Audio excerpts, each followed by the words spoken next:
আসসালামু আলাইকুম সম্মানিত শিক্ষার্থীবৃন্দ। আজকে আমরা উচ্চতর গণিতের একটি ম্যাথ সমাধান করতে যাব।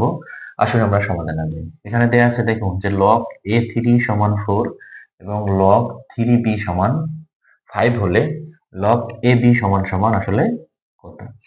এখানে ক, খ, গ, ঘ চারটি উত্তর দেয়া আছে, চারটির মধ্যে যেকোনো একটি উত্তর হবে। তাহলে এই ম্যাথগুলো আসলে আমরা কিভাবে করব? এই ম্যাথটি সমাধানে আমরা একটি সূত্র জানি, সেই সূত্রটি হচ্ছে log ab গুণন log BC সমান সমান লেখা যায় log AC।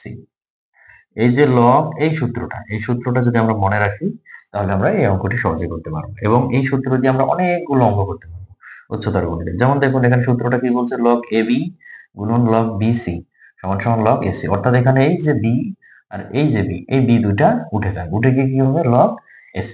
তাহলে আসুন আমরা এই সূত্রটিকে এই অঙ্কে আমরা অ্যাপ্লাই করব।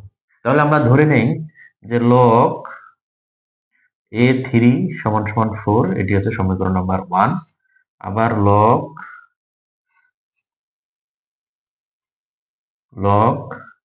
3b সমান সমান 5, এটি হচ্ছে সমীকরণ নাম্বার 2। ঠিক আছে, মানে যেটি দেয়া আছে আমরা সেটি লিখলাম। আচ্ছা, এখন 1 নং গুণন 2 নং, অর্থাৎ 1 নং এবং 2 নং সমীকরণ গুণ করে পাই। গুণ করলে কি পাই দেখুন তো আমরা।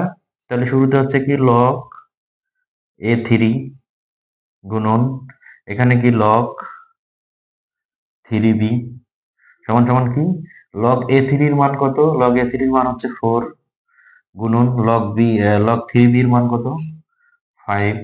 আচ্ছা, 12।